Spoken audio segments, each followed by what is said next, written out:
तेलंगाना में शदीद गर्मी के पेश नज़र स्कूलों का आधे दिन का शेड्यूल जारी। बढ़ते हुए दर्जा हरारत के पेश नज़र तेलंगाना महकमा तालीम ने रियासत भर के तमाम स्कूलों के लिए आधे दिन का शेड्यूल नाफिज करने का ऐलान किया है। ये नया शेड्यूल 15 मार्च 2025 से नाफिज होगा, जिसके तहत तमाम प्राइमरी, अपर प्राइमरी और हाई स्कूल्स बशमूल सरकारी, इमदादी और निजी इदारे सुबह 8 बजे से दोपहर 12 बजे तक चलेंगे। सरकारी स्कूलों में दोपहर 12:30 बजे के बाद मिड डे मील फराहम किया जाएगा। स्कूलों में गर्मियों की छुट्टियां 24 अप्रैल 2025 से 11 जून 2025 तक रहेंगी, जबकि नए तालीमी साल का आगाज 12 जून 2025 से होगा। महकमा तालीम ने वालिदैन और असातिज़ा से अपील की है कि वो बच्चों को गर्मी से महफूज रखने के लिए एहतियाती तदाबीर इख्तियार। TGSPC ने ग्रुप के नताइज जारी किए। General ranking list. Telangana state public service commission ने आज ग्रुप सर्विसेज इम्तिहान के लिए जनरल रैंकिंग लिस्ट जारी कर दी। कमीशन की मीटिंग आज से पहर 3 बजे मुनक्किद हुई, जिसमें तफसीलात की तस्दीक और बहस के बाद जनरल रैंकिंग लिस्ट और फाइनल की जारी कर दी गई। उम्मीदवारों की OMR शीट इमेजेस उनके मुताल्लिका लॉग इन में फराहम कर दी गई है। ग्रुप GRL की फहरिस्त TGPSC के चेयरमैन B वेंकटेशम IAS ने कमीशन के मेंबरान अमीर उल्लाह खान, प्रोफेसर निरिआदा यारबादी, रामा मोहन राव और पलावाई राजनी कुमारी की मौजूदगी में जारी की। इम्तिहान से मुताल्लिक तफसीलात। ग्रुप के लिए कल दरखास्त दहिंदगान 5,51,855। इम्तिहान के चारों पर्चों में शिरकत करने वाले उम्मीदवार 2,49,964। GRL में शामिल उम्मीदवारों की तादाद 2,36,649। OMR शीट इमेजेस उम्मीदवारों के लॉग इन में फराहम की गईं। कालादम करार दिए गए उम्मीदवार 13,300। నంబర్ 3లో ఉన్నారు. అమ్మాయిల్లో లక్కిరెడ్డి వినీషా రెడ్డి 408.71 తో నంబర్ 1 లో ఉంది అమ్మాయి. నంబర్ 2 బాయికాడి సుస్మిత 406.49 మార్క్స్ తో నంబర్ 2 లో ఉంది. 399.38 తో కుప్పు శ్రీవేణి థర్డ్ ర్యాంక్ లో ఉంది. So these are the details. Further details in a press note will be available, and all the details will be available in web note of the.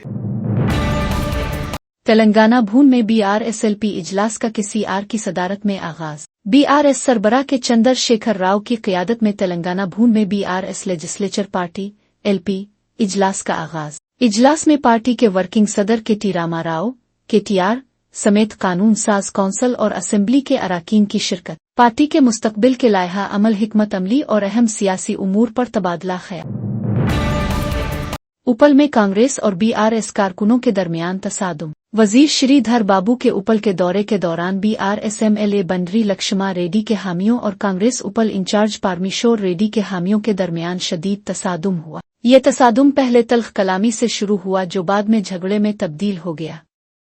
दोनों ग्रुपों के दरमियान शदीद नारेबाजी और धक्कम-पेल हुई। पुलिस ने फौरी मुदाखलत करते हुए हालात पर काबू पाया और तसादुम को मजीद बढ़ने से रोक दिया। इस वाकये के बाद इलाके में कशीदगी बरकरार है और पुलिस सूरत-ए-हाल पर नजर रखे हुए है। मजीद तफसीलात का इंतजार।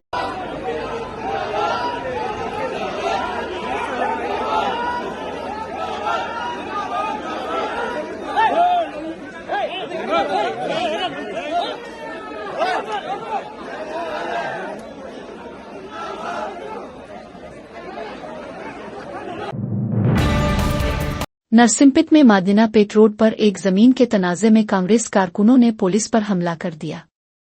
BRS कारकुनों की जानिब से कांग्रेस की बदउनवानियों पर सवाल उठाने के बाद दोनों जमातों के कारकुनों में तसादुम हो गया। कांग्रेस कारकुनों ने BRS कारकुनों और पुलिस पर हमला किया।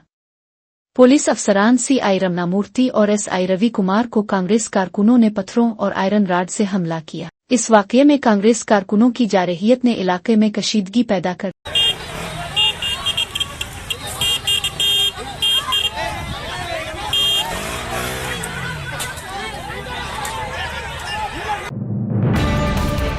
मैंने शुरू में यकीन किया कि ओका की मौत दिल का दौरा पड़ने से हुई थी। अगर सुनिहुआ ने पोस्टमार्टम का मुतालबा न किया होता तो आखिरी रसूमात अदा कर दी जाती। शाम होते ही खबर को बदलकर गलत तरीके से नारस्वर खून की कहानी के तौर पर पेश किया गया। मैंने 45 साल सियासत की, मगर कभी कत्ल व गारत के दाग नहीं लगने दिए। जराइम और संगीन वारदातों को सियासी लिबादा ओढ़कर छुपाने और जवाबी हमले करके बच निकलने की कोशिश को इस हुकूमत में हरगिज बर्दाश्त नहीं किया जाएगा। అర్థం కాలేదు, నిజం అనుకున్నాం, నమ్మాం అంటే నేరస్తులు ఏ విధంగా ట్రాప్ లో పెడతారనేదానికి ఇది ఒక ఉదాహరణ దిశ. అంతవరకే చెప్తున్నాను నేను ఈరోజు. అది అయిన తర్వాత మధ్యాహ్నాలకి బిల్డప్ అయింది. సునీత గారు అడిగారు దీన్ని పోస్ట్ మార్టం చేయాలని. సునీత గారు గాని పోస్ట్ మార్టం అడగకుండా ఉండుంటే క్రిమేషన్ అయిపోయారు. అంటే నేను ఎందుకు ఇవన్నీ చెప్తున్నానంటే నేరాలు ఘోరాలు చేసే వ్యక్తుల పట్ల ఏ స్థాయి అయిన వాళ్ళైనా సరే మనం అప్రమత్తంగా ఉండకపోతే మాత్రం మనం న్యాయం చేసినట్టు కాదు, మనం కూడా ఇబ్బందులు పడే పరిస్థితి వస్తుంది. ఆ తర్వాత సాయంత్రానికి అధ్యక్ష ఎప్పుడైతే పోస్ట్ మార్టం చేశారో ఏ టీవీలో అయితే గుండుపోటని చెప్పారో వాళ్లే సాయంత్రానికి మాట మార్చేసి ఇంతవరకు మా తండ్రి చనిపోయాడు, ఇప్పుడు తండ్రి లేని బిడ్డే కాకుండా చిన్నాన్న ఉంటే ఆ పెద్ద దిక్కు కూడా లేకుండా పోయిందని చెప్తే ప్రజలు నమ్మించే పరిస్థితికి వచ్చారు. రెండో రోజు అధ్యక్ష నా చేతిలో కత్తి పెట్టి నారాసుర రక్త చరిత్రను వేసే పరిస్థితికి వచ్చారు. బాధ కదా అధ్యక్ష, ఆవేదన కలగదా? ఏంటి ఇలాంటి అరాచకాలు చేసి కూడా రాజకీయాలు చేయగలుగుతామనే ధీమా నా జీవితంలో ఒకటే చెప్తాను అధ్యక్ష, ఎప్పుడు హత్యా రాజకీయాలు మరక అంటకుండా 45 సంవత్సరాలు రాజకీయాలు చేశారు. ఎవరైనా హత్యా రాజకీయాలు చేసిన ప్రజాక్షేత్రంలో పోరాడి అలాంటి వ్యక్తుల్ని శాశ్వతంగా రాజకీయాలు లేకుండా చేశాను తప్ప, శిక్షలు బయటకు చేశాను తప్ప నేను ఎలాంటి పరిస్థితుల్లో కూడా అలాంటి దీనికి దోహదం చేయలేదు. నేను ఎప్పుడూ చెప్పేవాడిని ఒక హత్య చేయడం అనేది చాలా ప్రమాదం. పోస్ట్ మార్టానికి కారకులైన వ్యక్తులు మీకు కూడా పోస్ట్ మార్టం జరుగుతుంది, జాగ్రత్తగా ఉండమని హెచ్చరించాను. ఈ రోజు ఈ హౌస్ లో కూడా ఎమ్మెల్యేస్ అందరికీ చెప్తున్నాను, మీ నియోజకవర్గాల్లో లా అండ్ ఆర్డర్ కంట్రోల్ చేయడం మీ బాధ్యత. లా అండ్ ఆర్డర్ ని మనం గాని విస్మరిస్తే ప్రజల్లో అశాంతి వస్తే కరెక్ట్ కాదు. ఇంకొక విషయం కూడా చెప్తున్నాను, రాజకీయ ముసుగులో నేరాలు ఘోరాలు చేసి ఎదురుదాడి చేసి తప్పించుకుంటా ఉంటే ఈ ప్రభుత్వంలో సాగనివ్వనని మరొక్కసారి చాలా స్పష్టంగా విజ్ఞప్తి చేస్తున్నాను. मीदुक म्यूनिसिपैलिटी में एसीबी का छापा, रेवेन्यू इंस्पेक्टर रिश्वत लेते हुए गिरफ्तार। एंटी करप्शन ब्यूरो एसीबी ने मीदुक म्यूनिसिपैलिटी में कार्रवाई करते हुए रेवेन्यू इंस्पेक्टर जिन्ये को 12,000 रुपए रिश्वत लेते हुए रंगे हाथों गिरफ्तार कर लिया।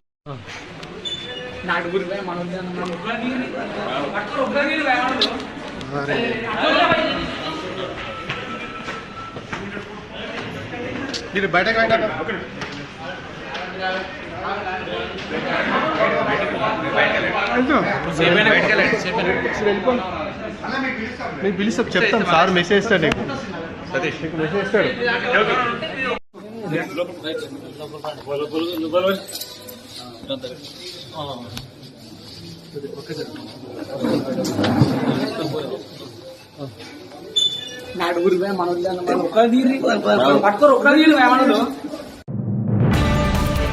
पीने के पानी की किल्लत, तलबा मजबूरना बाहर से वाटर कैन खरीद कर ला रहे हैं। इब्राहिमपुट्टनम मंडल के बोंगलोर गांव में वाक़ मॉडल स्कूल में गुज़िश्ता चंद दिनों से पीने के पानी की अदम फराहमी के बाइस तलबा शदीद मुश्किलात का सामना कर रहे हैं। तलबा अपनी ज़रूरत पूरी करने के लिए बाहर से पानी के कैन खरीद कर ला रहे हैं। రమన్, నా పేరు కే రమన్. నేను బొంగళూరు మోడల్ స్కూల్లో చదువుతున్నాను. ఇక్కడ వాటర్ ఫెసిలిటీ అనేది చాలా తక్కువగా ఉంది. అసలు వాటర్ వస్తలేవు, కృష్ణ వాటర్ సప్లై అసలు లేదు. ప్రభుత్వం మమ్మల్ని అసలు పట్టించుకోవట్లేదు. దయచేసి మాకు నీళ్ళు ప్రొవైడ్ చేయాలని కోరుతున్నాను. క్లాస్ రూమ్లో మనిషికి ₹2 వేసుకొని వాటర్ క్యాన్ బయట నుంచి తెచ్చుకొని మా క్లాస్లో పెట్టుకొని తాగుతున్నారు. అయినా కానీ ఆ వాటర్ క్యాన్ సరిపోతలేదు. ప్రభుత్వం మాకు వాటర్ సప్లై ఇవ్వాలని కోరుతున్నాను. మేము బొంగళూరు మోడల్ స్కూల్ నుంచి మాట్లాడుతున్నాం. మేము 7వ తరగతి నుంచి మేము రోజుకి ₹2 వేసి వాటర్ క్యాన్కి పైసలు వేసుకొని మేము వాటర్ తెచ్చుకుంటాం. మా వాటర్ అందట్లే, వీడ కృష్ణ వాటర్ ఏ వాటర్ వస్తలేదు. మాకు వాటర్ సమస్య ఉన్నది. रेवंत रेड्डी पानी नहीं दे रहा, कम अज कम तुम ही रहम करो ए बारिश के देवता। जब हमारे खेत सूख रहे हैं, हमारी MLA यशवी रेड्डी अमेरिका में लुत्फ अंदोज हो रही है। महबूब आबाद जिला के तोरर मंडल के सिवुमरपकुंडा तांडा में किसान अपनी खुश्क होती फसलों पर अफसोस का इजहार करते हुए बारिश के देवता से मदद की इल्तिजा कर रहे हैं, जबकि उनका कहना है कि न MLA यशवी रेड्डी और न ही CM रेवंत रेड्डी उनकी परवाह कर रहे हैं। एक किसान की फरियाद, इस बार फसल उगाने के लिए मैंने 5 लाख रुपए की सरमायाकारी की। अगले महीने मेरे बच्चे की शादी है, लेकिन हालात ऐसे हैं कि मुझे, मेरी बीवी और बच्चों को जहर पीकर खुदकुशी करनी पड़ सकती है। किसानों की वार्निंग, अगर इक्रोवागो में पानी नहीं छोड़ा गया तो हम अपनी MLA यशस्वी रेड्डी का नाम लेकर खुदकुशी कर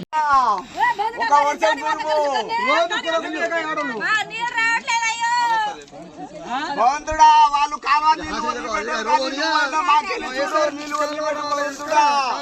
వర్షం పడు బంధుడా కాంగ్రెస్ పార్టీ పోయింది కూర్చిపోయింది మా ఝాన్సీ రెడ్డిను ఎస్ఎస్మని అక్కడ పోయి జల్సా చేసుకుంటాంది అమెరికా నుంచి వచ్చి కాలువ నీళ్ళు వస్తలేదు కానీ నువ్వైనా వర్షం రా దేవుడా మాకు నీళ్లు లేక మేము ఎంత అవస్థ చేస్తున్నాం అంటే అంత అవస్థ చేస్తున్నాం. మా ఇది 1 కాదు 2 కాదు 6 ఎకరాల భూమి ఉంది మాది. కౌలో తెచ్చి 2 ఎకరాల భూమి, అది పంట నాశనం అవుతుంది. బయట నుండి పొలాల నుండి తెచ్చి డబ్బు తెచ్చి మేము గోస చేసి అప్పు తెచ్చి కూడా మేము పెట్టుబడి పెట్టినాం. ఇంత ఇబ్బంది అవుతుంది. నీళ్ళు వదలాలని మేము కోరుకుంటున్నాం. ఆఖరి వాగు నుండి వదలాలని మేము ప్రయత్నిస్తున్నాం, ప్రార్థన చేస్తున్నాం. మీకు దండం పెడతాం కానీ మాకు నీళ్ళు వదలండి. మేము మా పెట్టుబడి పెట్టి మాకు లేకుండా ఇబ్బంది అవుతుంది. మందు దాగి చచ్చిపోతాం. जमीन के मसले के हल के लिए कलेक्ट्रेट की छत पर चढ़ा नौजवान किसान। फौरी तौर पर मसला हल न करने पर इमारत से कूदने की धमकी। मीदुक कलेक्ट्रेट में सनसनी। हवेली घनापुर मंडल के शामिनापुर गांव से ताल्लुक रखने वाले पुटनम सुरंदर के वालिद रमेश के नाम पर 15 घंटे ज़री जमीन दर्ज है, जबकि पाथौर के मुजाफात में मजीद 1 एकड़ जमीन भी मौजूद है। अलावा अजीम कुछ जमीन लीज पर लेकर काश्त कर रहे थे। इस दौरान वालिद रमेश के नाम पर पट्टादार पास बिक जारी की गई, लेकिन इसमें सुरंदर की तस्वीर लगाकर आधार लिंक कर दिया गया। इस गलती के सबब रातों बंधु और फसल के कर्जे हासिल नहीं हो रहे। मजीद बरहा सुरंदर ने शामिनापुर के मुजाफात में कुछ ज़री जमीन खरीदी, मगर वो भी वालिद रमेश के नाम दर्ज हो गई, जिसके नतीजे में इसे रातों बंधु स्कीम का फायदा नहीं मिल रहा। मुताद्दिद बार हुक्काम से शिकायत के बावजूद कोई कार्रवाई न होने पर मायूस होकर नौजवान किसान ने खुदकुशी की कोशिश। आपका रिजिट के पैसा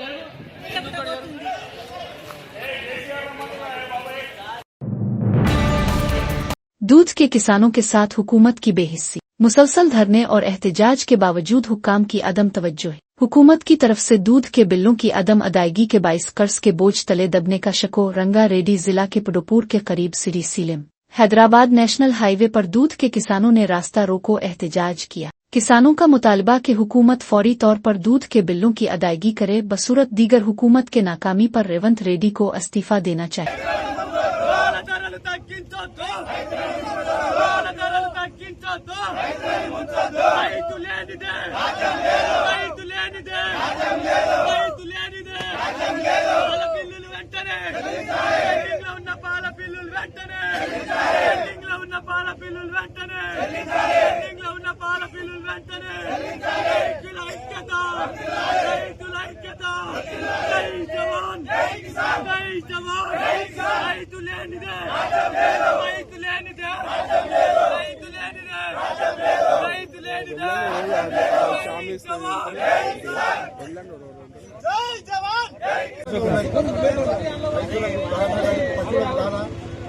రైతులకు పెట్రోల్ పైసలు లేక నానా గిలగిల 4-5 బిల్లులు పెండింగ్ పెట్టింది మన పాలకవర్గం. ఈ పెండింగ్ బిల్లులు వెంటనే చెల్లించాలని రైతుల డిమాండ్. కావు తీసుకొస్తే ₹1,00,000 అవుతుంది. దాని మెయింటెనెన్స్ ఈ రైతు బాగా పట్టించుకోవట్లేదు. మీరు ఉదయం లేస్తే ఛాయ్ కాఫీ కావాల్సింది పాలు, ఒక పాలు రైతులు పట్టించుకోవట్లేదు. కాబట్టి ఒక్కరోజు రైతులు ఇన్ని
రావడం కారణం అదే. ప్రతి నెల ఆగనాడు పోయిన ప్రభుత్వం 15 రోజులకు ఒకసారి పాల బిల్లు వేసేది. ఈ ప్రభుత్వం వచ్చింది అప్పటి నుంచి మాకు పాల బిల్లులు రావట్లేదు. రైతులు అప్లపాలు అవుతున్నారు. ఆ విషయంతో మేము ఈ రోడ్డు పైకి రావడం జరిగింది. ఇన్ని రోజులుగా పట్టినాము. దానాలకు అప్పు చేస్తున్నాము. బండ్లో పెట్రోల్ పోసుకోనికే కూడా డబ్బులు లేవు. స్కూల్ పిల్లలకు ఫీజులు కట్టడానికే చాలా ఇబ్బంది పడుతున్నారు రైతులు. కాబట్టి ఈ రోజు మేము సిటీలకు ఇబ్బంది. పాడి రైతు బతికేదే పాడి మీద. మీరు పాలు పోస్తే మాకు డబ్బులు ఇవ్వట్లేదు. తిననీక కూడా ఇంట్లో పరిస్థితులు బాగాలేవు పాడి రైతులే. కాబట్టి ఈ రోజు మేము రోడ్డు మీదకి వచ్చి 4-5 నెలల నుంచి ఇడికి రావడం వేస్తారేమో అని రైతు ఖరాబ్ కాలేడు. కాబట్టి ఈ రోజు వచ్చి మేము మాట్లాడడం జరుగుతుంది. అందరూ సహకరించాలి. దీనికి ఎంత వీలైతే అంత తొందరగా మాకు పాల బిల్లులు చెల్లించాలి. ఈసారి పంటలు అట్లే ఉన్నాయి. రైతు ఆధారపడిందే పాల మీద ఉంది. పాల బిల్లులు రావకపోవడం వల్ల ఏం చేయాలి? ఇప్పుడు రైతు ఒకటి ఓన్లీ చిట్టి కట్టుకోవాలన్నా పాల బిల్లు చెప్తున్నారు. అవి చిట్టి ఏజెంట్లు డబ్బులు అడుగుతుంది. పాల బిల్లు రాలేదు, పాల బిల్లు మా బిల్లులు మాకు ఇవ్వడానికి 3 నెలల బకాయిలు బాగు. మీరు ఇష్టం వచ్చారు మాట్లాడుతున్నారు. అది అందరూ తెలిసిన సమస్య. పిల్లలు ఉంటే తెలియదు. ఎగ్జామ్ పోయేటంటే పిల్లలు తెలియదు. Subject wise future city road के लिए हमारी जमीनें जबरदस्ती ली जा रही हैं, लेकिन हमारे साथ नाइंसाफी हो रही है। हमारे पड़ोस में रेवंत रेड्डी के मामू की 50 एकड़ जमीन है, मगर उसको हाथ तक नहीं लगाया जा रहा, जबकि हमारी सिर्फ 3 एकड़ जमीन थी और वो मुकम्मल तौर पर ले ली गई। हमें इत्तला दिए बगैर हमारी जमीनों में खंबे गाड़ दिए गए और जब हमने एहतजाज किया तो हमारे साथ जबरदस्ती की गई और हमें मारा पीटा गया। अगर हम खुदकुशी की धमकी देते हैं तो रेवेन्यू अफसरान हमें धमकाते हैं कि चाहे हम कुछ भी करें हमारी जमीनें ले ली जाएंगी। हमारी जिंदगी का सहारा यही जमीन है। अगर हमें इंसाफ नहीं मिला तो हम पेट्रोल छिड़क कर अपनी जान दे देंगे। ये दर्दनाक फरियाद रंगारेड्डी जिला के महेश्वरम मंडल राविडाला गांव के किसानों। అక్కడ పక్కకే రేవంత్ రెడ్డి మామది 50 ఎకరాలు ఉంటే గ్రామ సభలు కానీ పేపర్ ప్రెస్ నోటుకు కానీ వీళ్ళందరికీ 6 ఎకరాలన్నర పోతుందని చెప్పి గుర్తులు పెట్టినాడు. సర్వే చేసినాడు. ఫైనల్ సర్వే నాడు 13 గుంటలకే పరిమితం చేశారు రేవంత్ రెడ్డి మేనమామది. 13వ నెంబర్ సర్వే నెంబర్. మ్యాక్సిమం అలా మొత్తం ఒక రైతు తప్ప కన్మలు అందరిది పూర్తిగా పోతుంది. 90% పోతుంది ల్యాండ్. మాతో ఎటువంటి చర్చలు జరపకుండానే మా భూమిలో అద్దురాలు వాతరం జరిగింది. సర్వే చేయడం జరిగింది. మేము మా పొలంలో మా వెళ్ళకుంటే ఎట్లా చేస్తారంటే మమ్మల్ని మెడలు పట్టి దొబ్బిండు. ఎవరు? అక్కడ ఉన్న పోలీస్ బందోబస్తు తోటి మమ్మల్ని బయటికి దొబ్బి కడీలు వాతరం చేస్తే మాకు గత్యంతరం లేక కలెక్టర్ ఆఫీస్కి వచ్చి పెట్రోల్ తోటి మేము ఆత్మహత్య చేసుకోవడానికి ప్రయత్నం చేసినాం. మాకు ఎటువంటి నష్టపరిహారం ఇవ్వకుండా మాతోటి ఏది మాట్లాడకుండా ఇంకా ముందుకు వస్తే ఇంకా ఏమైనా పని చేస్తే మాత్రం ఖచ్చితంగా ఆఫీస్ ముందు కాదు మా ఇళ్ళల్లో మేమే ఆత్మహత్య చేసుకొని చనిపోవడానికి కూడా రెడీగా ఉన్నాం. మాకు ఇచ్చే పొలానికి కూడా ఆ నష్టపరిహారం ఏదో మార్కెట్ రేట్ ఇస్తేనే మేము దానికి సాటిస్ఫాక్షన్ అవుతాం. లేకపోతే ఎటువంటి దానికైనా మేము ప్రాణాలు తీసుకోనికి వెనకాడలేం. మా పొలాలు అయితే వదులుకోం. మాకున్నది ఇంకొకటి అక్కడ తప్ప మాకు వేరే పొలమే లేదు. ఇక మాకున్నది 90% పోతుంది అందరిది. అక్కడ ఉన్న రైతులు ఒక్కరిద్దరిది తప్ప మిగతా వాళ్ళందరూ అక్కడ పక్కకే రేవంత్ రెడ్డి మామది 50 ఎకరాలు ఉంటే గ్రామ సభలు కానీ పేపర్ ప్రెస్ నోటుకు కానీ వీళ్ళందరికీ 6 ఎకరాలన్నర పోతుందని చెప్పి గుర్తులు పెట్టినాడు. సర్వే చేసినాడు. ఫైనల్ సర్వే నాడు 13 గుంటలకే పరిమితం చేశారు రేవంత్ రెడ్డి మేనమామది. మాది ఉన్న పొలము 3 ఎకరాలు ఉంటాయి. 2.5 ఎకరాలు పోవడము, 2.5 ఎకరాలు ఉంటాయి పూర్తిగా పోవడం. పూర్తిగా మమ్మల్ని సన్నకారు రైతులను మోసం చేసి పోలీస్ ప్రొటెక్షన్తో మొత్తం ఈరోజు మాత్రం మొత్తం పోలీస్ దౌర్జన్యంతో ఆడ వర్క్ చేసారు మమ్మల్ని. మాకు గత్యంతరం లేక మేము ఆత్మహత్యకు ప్రయత్నించాం. तिरुपति के मैंडवा ग्रांड होटल में छत गिरने का वाकया पेश आया। होटल के कमरा नंबर 314 में अचानक छत गिरने से अकीदतमंदों में खौफ व हरास फैल गया, जिसके बाद वो घबराकर बाहर की तरफ दौड़ पड़े। पुलिस फौरन मौके पर पहुंच गई, जायरीन को महफूज मकाम पर मुंतकिल किया और होटल को सील कर दिया। 20 दिनों से जारी है टनल में रेस्क्यू ऑपरेशन। टनल में फंसे अफराद का पता लगाने के लिए रोबोटिक डिजास्टर मैनेजमेंट टीम मैदान में रही।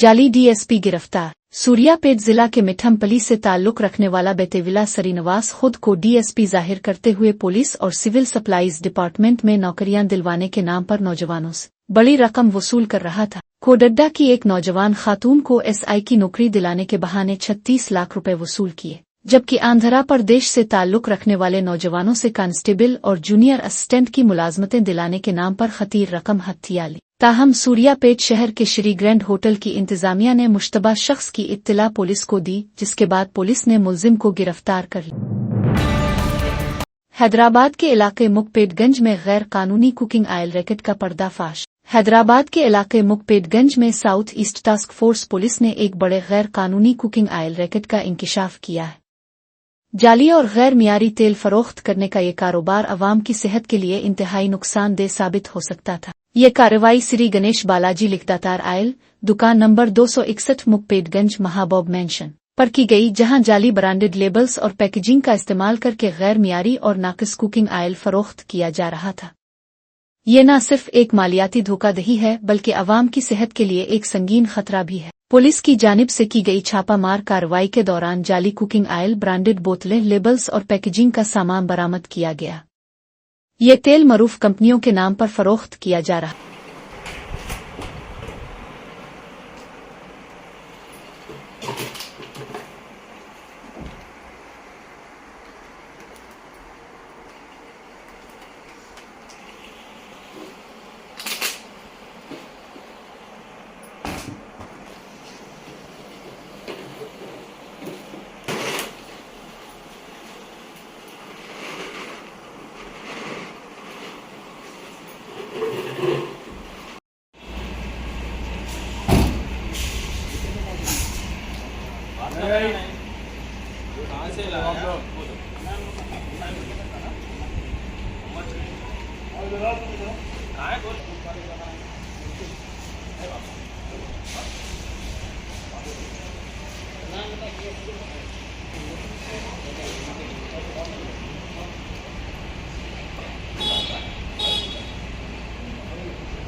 हैदराबाद के हुब्सी गोड़ा में अलमनाक सानिया। मियां बीवी ने 2 बच्चों को कत्ल करने के बाद फांसी लगाकर खुदकुशी कर ली। मरने वालों की शनाख्त चंद्रशेखर रेड्डी, उनकी अहलिया कविता, बेटी सुरता रेड्डी 9 जमात और बेटा विश्वन रेड्डी 5 जमात के तौर पर हुई है। चंद्रशेखर रेड्डी माजी में नारायणा कॉलेज में लेक्चरर के तौर पर खिदमात अंजाम दे चुके थे। गुज़िश्ता 6 माह से बेरोजगारी की वजह से शदीद मुश्किलात का सामना था। शुबा है कि माली मसाइल ही इस अलमनाक वाक़ये की असल वजह बनी।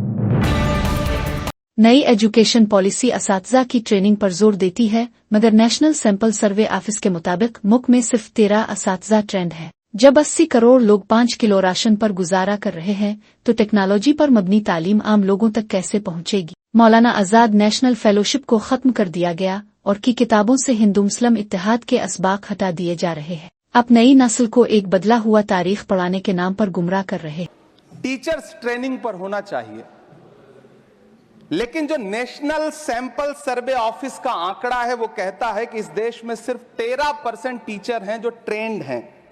तो मैं माननीय मंत्री जी से जानना चाहता हूं कि क्या जो 87% टीचर्स हैं जिन्हें ट्रेनिंग देने की अभी जरूरत है, उनको ट्रेनिंग देने के लिए हमारे पास क्या रोड मैप रहेगा, और क्या हमारे पास इतने बड़े पैमाने पर कॉलेजेस हैं, रिसोर्सेज हैं जिनसे उन्हें ट्रेन किया जा सके।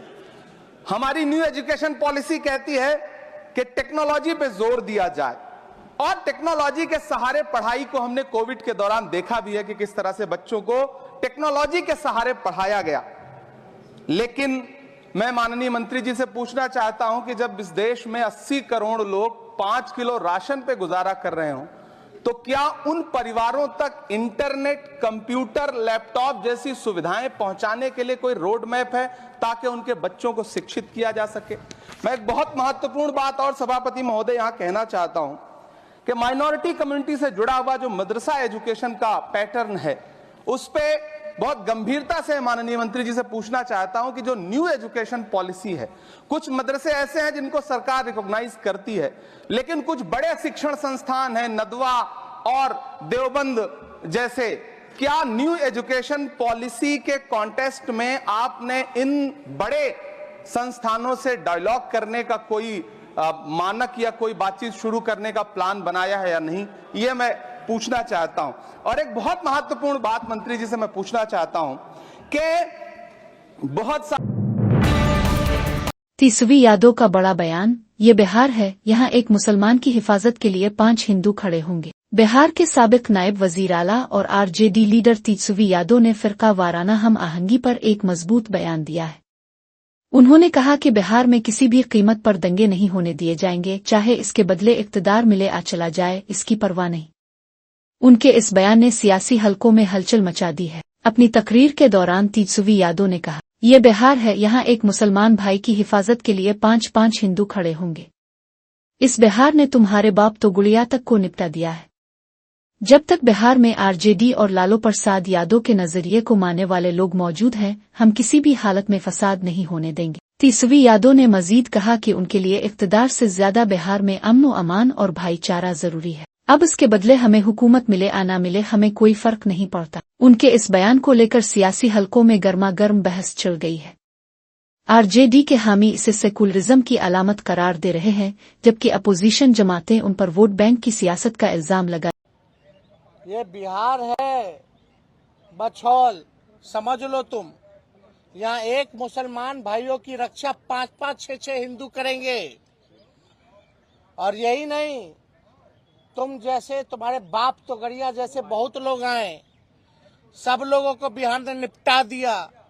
तुम जो चाहते हो दंगा फसाद कराना, भले ही हमारी सत्ता रहे या ना रहे, जब तक हमारी पार्टी और हमारे लालू जी के विचारधारा को मानने वाले लोग हैं, देश के संविधान को मानने वाले लोग हैं, तब तक जो है इनके एजेंडा को हम लोग कामयाब होने नहीं देंगे। और मुख्यमंत्री जी, कृपया ऐसे जो लोग समाज में गंदगी फैलाना चाह रहे हैं, जो समाज को बांटना तोड़ना जहर फैलाना चाह रहे हैं, थोड़ा हिम्मत दिखाइए। खाली कुर्सी के जुगाड़ में मत रहिए मुख्यमंत्री जी, थोड़ा हिम्मत दिखाओ। और दिखा करके तभी महिलाओं को तो डांटते, जरा हिम्मत है तो बुलाइए अपने चैम्बर में इसको, या विधानसभा में खड़ा करके इसको माफी मंगवाइए। लेकिन मुख्यमंत्री से होने वाला नहीं है। ये हम क्या, पूरी बिहार और देश की जनता देख रही है कि कैसे बिहार के मुख्यमंत्री अचेत अवस्था में चले गए, केवल अपन कुर्सी के जुगाड़ में। यही भाषण दे रहे थे विधानसभा में। पहले कुछ होता था, पहले इतना हिंदू मुसलमान लड़ता था। पार्लियामेंट में उनका भाषण देखिए, बाबरी मस्जिद के टाइम में तो लालू जी को बहादुर बोलते थे। अरे कम से कम वही बहादुर नेता लालू जी से कुछ तो सीखे होंगे, कुछ तो साबित कीजिए। तो इनसे कुछ होने वाला नहीं है, इनको केवल अपनी